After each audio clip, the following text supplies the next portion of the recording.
All right, we are on take number 3. This is awesome. Well, I don't know what's going on, but my internet is being very awful on me today. So for those of you who are watching live, I apologize. I've been cut off now twice and I've connected to different web internet. So let's hope that this is going to be good. So welcome to episode 27. Today we're going to talk about self-awareness and how being aware of who you are in many different levels can lead to your success. Knowing who you are, knowing what your best attributes are, can really help give you an edge on your competition. So the first question, and I want you guys to write this down. I want you to think about this from who you are. Also ask your spouse and ask them to be very honest. Ask your best friend, ask your mom, ask your dad, ask your closest people around you, and ask them these questions as well, and be prepared for honesty. Sometimes hearing what you don't want to hear can actually help you grow. So tell people to be really honest with you. But the first question I want you guys to ask yourself is, what is your biggest asset, right? I like to say, one of my biggest assets is I'm very resilient. Things don't bother me. Obstacles don't stop me. The crap stuff that happens in my life doesn't keep me down.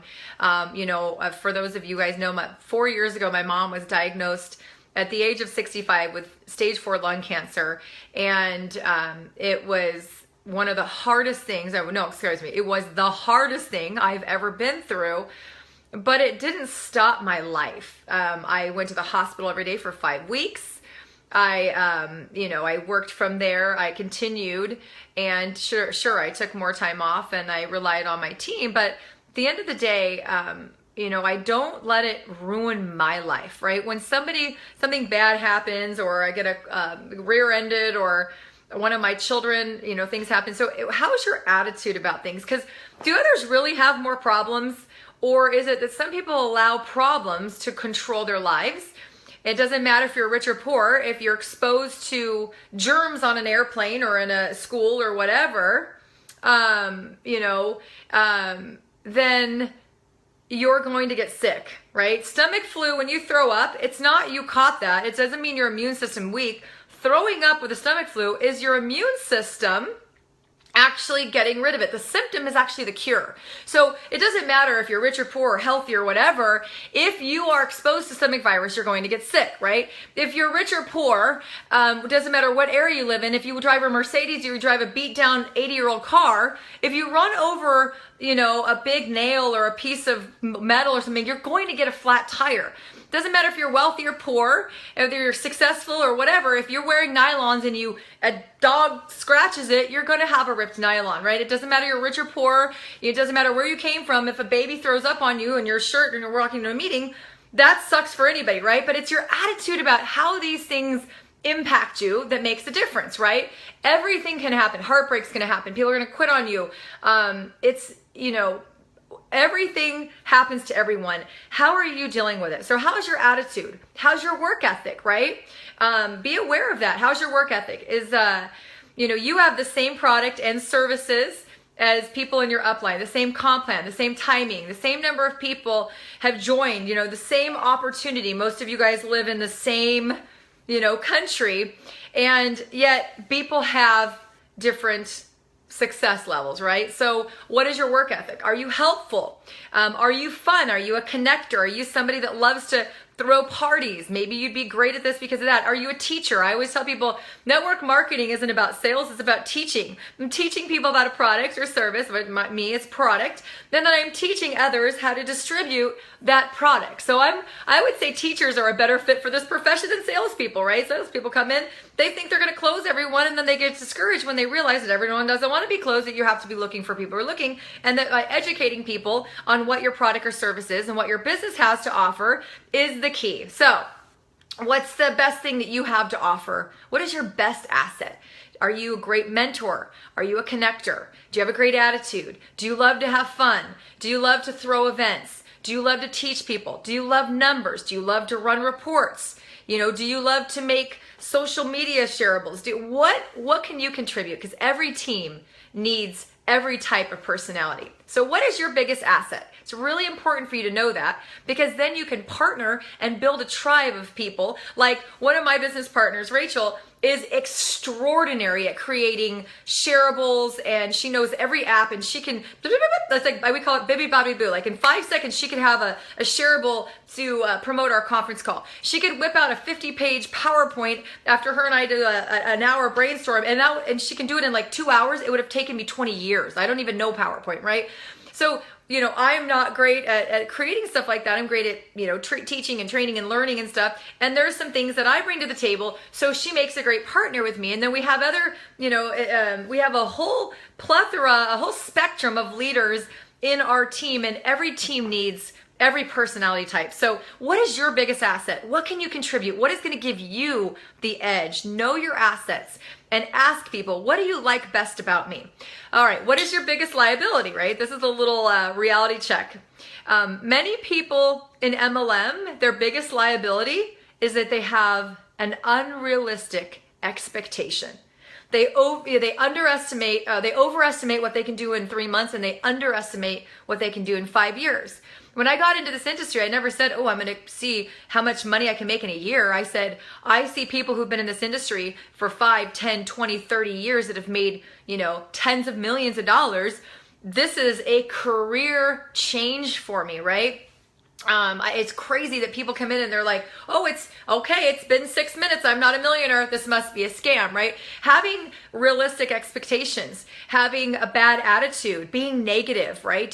If you're negative and you're like the Eeyore of the group and people don't want to be around you, that can really hurt you, because MLM is a people business. You generally need to like people in order to lead them. You need to love people, because if you don't like people, you don't want to help them. You don't want to help them get healthy. You don't want to help them have technology that is going to change your life. You don't want to help them build a business. You don't want to travel to their homes. You don't want to sit in their living room and dream build with them. If you don't like people, this is probably not the industry for you. So do you have a bad attitude? Do you let everything get you down? Do you let, life is going to happen to all of us, guys. It's how you react to it. Don't, you know what I mean? So you can change your attitude, and attitude is going to impact every attitude of your life, and bad attitudes aren't serving you. Do you have a scarcity mindset? Do you think that, there's not enough out there, that, oh my gosh, someone already talked to this person and they were going to be my fish. They were going to be my big fish. So I can't possibly succeed if I don't have that person. That's baloney. I live in the United States. There's 322 million people here.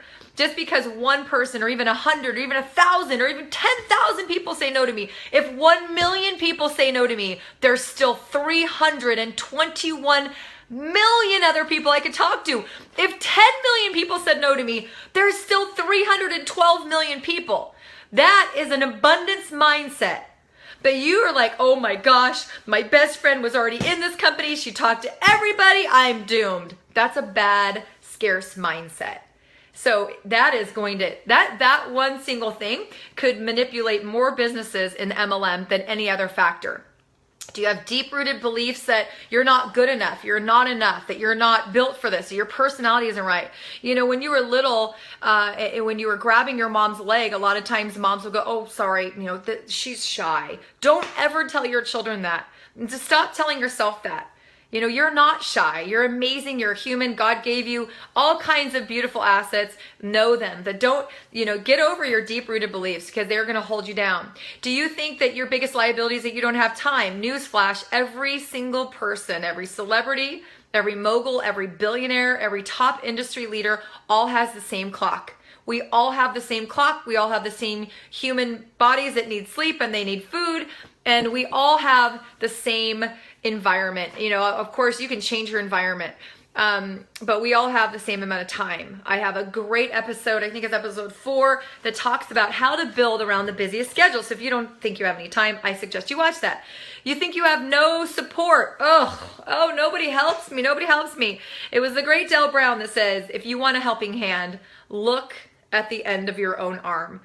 Nobody wants your success more than you. If you're sitting there looking for somebody to build your business, to be on every one of your calls, to be in your living room, to talk to every prospect because you're not capable, you're going to be your biggest liability. You're never going to build a business. Sure, you have a mentor there to guide you. Yes, that's what three-way calls are for. That's what meetings are for. That's what webinars are for. That's what hotel meetings are for. That's what trainings are, global trainings. Go to all your trainings. You want support, but you don't go to your global training? That's counterintuitive. So don't say you don't have support. The company's there to support you. They have trainings locally. Your team, I'm sure, has trainings. I could go to Google or YouTube right now and find 100 trainings for your company that other leaders have done. So don't ever say you don't have support. That will be a liability for you. So what is your best asset? What is your biggest liability, right? Some of them are worse than others. So you have to be very aware of who you are and you have to start making changes. If you don't like people or you don't think you're a people person, a great book is How to Win Friends and Influence People. It teaches you small things that you can do to increase the chances of people will like you and want to do business with you. It's not about how many facts you know. It's about getting people do business with people who they know, they like, and they trust. The number one skill you can have in any sales or network marketing or thing is being a people person, right? Are you somebody people want to work with? And you're not doomed. You can change your attitude and you can change your outlook and you can start thinking positive and talking positive anytime you want. So you're not doomed. Your assets, you can magnify. Your liabilities, you can change. So you're not stuck. You are not a tree. You can change your life at any time, right? Just get up and change it and don't look for anybody else to change it. All right, number 3, what emotions serve you, right? Love. Do you love people? If you love people, you want to lead them. Contribution. There's many companies that have, philanthropic things or, for me, I'm a wellness entrepreneur. My contribution drives me because I want to help to reverse the awful, incidences of growing epidemic of disease that are not, 60% that are, what you put in your mouth. Maybe you want to contribute by helping people have a better technology that will make their lives easier, that will give them more flexibility, more freedom, more time with their family. Whatever you're doing, the emotions of contribution and charity will serve you. Empathy, understanding that everyone has a different background. A good leader knows that not everyone's the same and you can't lead everyone the same. It's like a parent. I have 3 children. I can't parent them the same. I have 3 kids with 3 different personalities. Well, when you're a leader and you have a team, you got to understand that you have people coming from all walks of life with all backgrounds. It's not an even playing field. Some people grew up poor or abused or beaten down or emotionally distraught or, in an environment that no one encouraged them. And then some people were brought up with thinking that the world is their oyster and they could have whatever they want and sky's the limit. Go far, reach for your dreams. You're meant to be great. You're meant to be a champion. That will give you a different advantage or disadvantage. So what emotions do you have? Are you, helpfulness, kindness? Those are all things that can help you, especially when you're in a business of people, right? You have to genuinely like people. So love, hope, charity, vision, those are emotions that will serve you as both a distributor and a leader in your team. Which ones hinder you?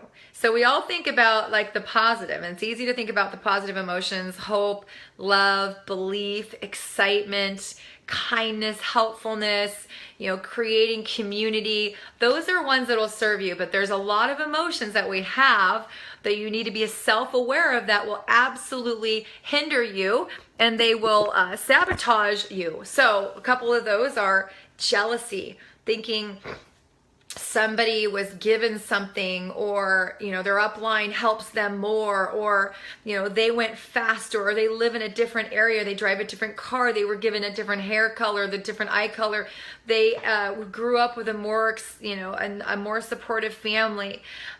Envy, oh, this person has more than I have. Oh, I wish I had a team of 20,000 people. I only have a team of 5. And you sit there and you focus on that, and you self-pity. Oh, self-pity. I don't know what to do and nobody will help me. Woe is me. So those are things that are going to keep you exactly where you don't want to be. I mean, the definition of insanity is doing the same thing, having the same thoughts, doing the same habits, and having your life be the same over and over again and expecting something to change. You've got to be aware that you're feeling this way. Yes, I am envious of people who have a team of 10 million people, but maybe they've been in the industry longer. They made more sacrifices. They did more. They worked harder. You don't know someone else's story.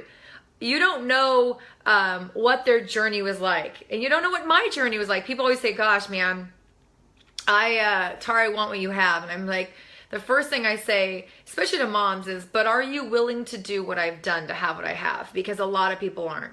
Because while some moms that say I want what you have are on Facebook literally and every day, all day, every weekend posting pictures at their child's softball game or basketball game or baseball game or football game, and I think it's great. There are times that I had to miss it. I'm not willing to miss it. Well, great. If you're not willing to miss a couple things, if you're not willing to sacrifice something, sacrifice is giving up something good for something better. Now, there's a difference between sacrifice and mistake. Sacrifice is, I can't have dinner with my family tonight because I'm going to go speak in a living room with 20 people. A mistake is I'm having dinner with my family and I can't put my phone down and stop texting. There's a difference, right? So what are your worst habits? What are the things that are sabotaging your business? Are you even aware of what habits you have? I have one that I've become aware of very recently that is not serving me. And it's funny because I've given up a lot of TV. I don't really watch TV all that often.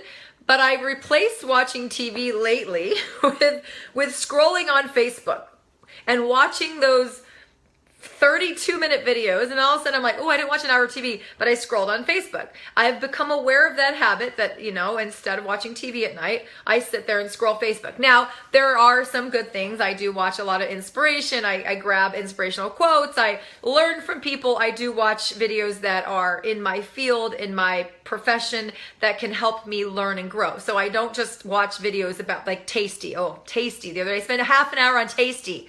And the next day I went to the grocery store and I made like 3 Tasty dishes because they just look so good, right?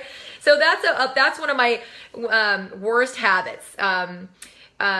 Just think about every day, what are your worst habits? What are the habits that are not serving you and your team and your business, right? What can you change? Because most of the time, day over day, 95% of the things that you do today, you did yesterday. And you only will start having a different life and having a different outcome if you change those habits, right? You get up, you probably brush your teeth, maybe you eat breakfast or have coffee, you go get dressed or shower, get dressed, you get in your car, you drive to work, you drive home from work, you go maybe to the grocery store, you put food on the table. Those are all habits. I mean, obviously work is a necessity, but what you do around that, maybe you sit on the couch, maybe you help your children with homework, maybe you go and watch, sit there and watch 3 hours of TV. All that is habit. And if you want your life to change, you got to change your habits, right? We have another episode on that. But what is your worst habit?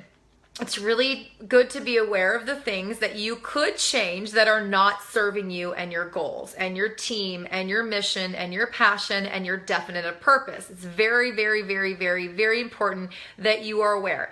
What is your best habit? One of my best habits is that I do personal development, right? To be able to get prepared for these trainings or, just to continue to increase my value as a leader in network marketing, because money follows value. I really got to do that soon. Money follows value. Maybe that's tomorrow.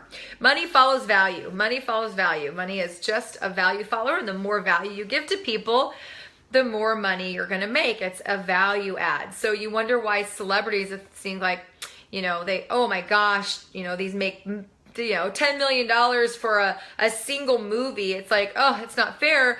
But like, for example, J.K. Rowling, the author of Harry Potter and now Fantastic Beasts, which was great. It's very entertaining. She provides the value of entertainment to tens of millions of people, probably hundreds of millions of people. And because of that, she's earned like $1 billion as an author, someone who wrote a book that, couple books because of her creation, right? So you think, oh my gosh, well, I could write a book. Well, if you write a book that millions and millions of people like, you will earn money. If you know, John Maxwell wrote this book, and he's written 93 books. He has provided value for millions and millions and millions of people around the world. And so he has made millions and millions, tens of millions of dollars, right? How much value are you providing, right? What are your best habits? What are the things that you're doing that can increase you, increase your self-esteem, increase your success, increase your life, right? Habits, best habits is going in the pantry or your refrigerator and grabbing a piece of celery instead of, Doritos. That's a good habit, right? Your worst habit, who could be not serving you, is going and munching on food when you're on the phone. That was a habit I had to give up. I literally had to put a sign on my pantry that says, are you in here because you're hungry or you're bored? Because one of my habits working from home was that I would be like on a call or a three-way call, and I would walk around the house and I would walk in the pantry and I would grab food and I would eat it. And that was not getting me to my health goals, right? Habits, a bad habit that could be not serving you is reacting negatively to your team. A bad habit could be spending too much time on social media in an ineffective way. A good habit could be personal development. A good habit could be appreciation and love. A good habit could be getting in the habit of making your calls, making your follow-ups, tracking your progress, tracking your numbers. There's a lot of habits that you need to be aware of because they're either serving you or they are completely destroying your success. Another thing to be self-aware of is what is fulfilling to you, right? What do you love to do? Do you love helping people? Do you love having fun? Do you love accomplishment? Do you love connection? Do you love earning money? Do you love, is financial freedom one of your, is that something you're striving for? Do you love recognition, achievements, and success, right? Do you love communication?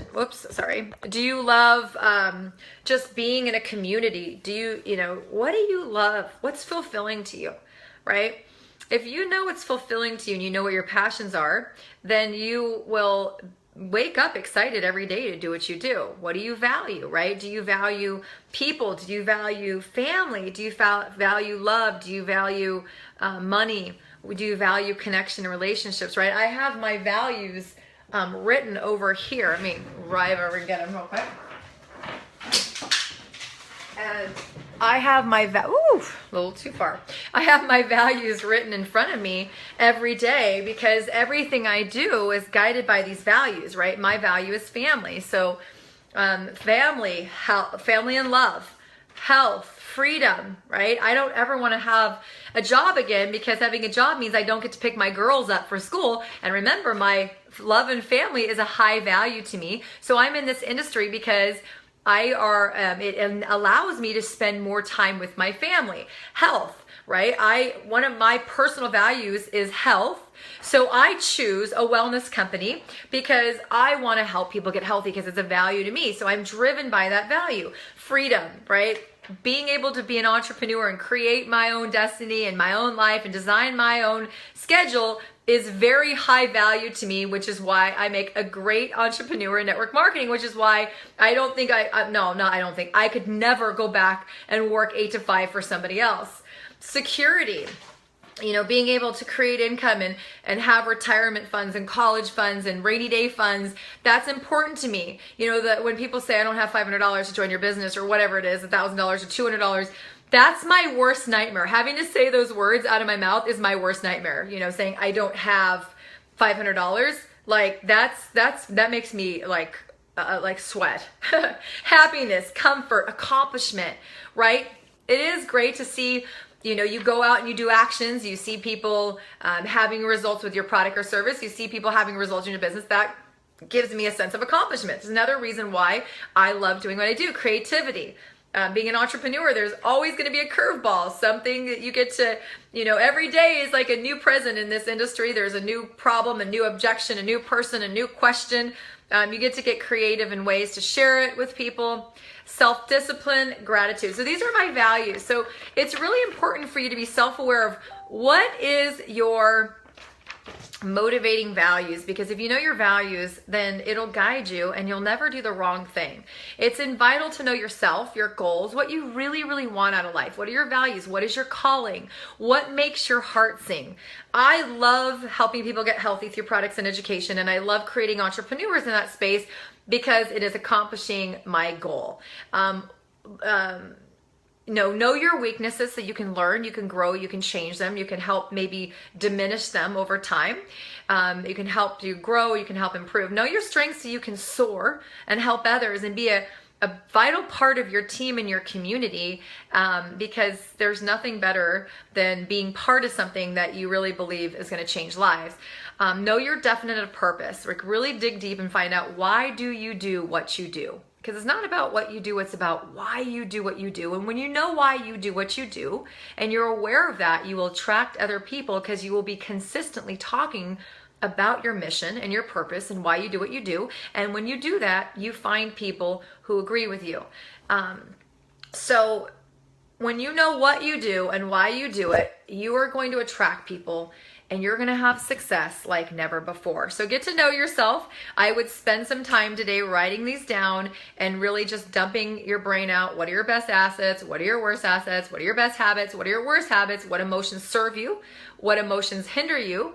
And what's fulfilling to you? What do you value? And when you do that, you'll know whether you're on the right track or not. So thank you guys. Again, sorry for all the technical difficulties here on this Facebook Live, but please subscribe so you never miss an episode of free MLM training in our Lunch and Learn series at youtube.com/Create Wealth with Tara, and I will see you tomorrow for episode 28. Thanks, guys. Have a great afternoon.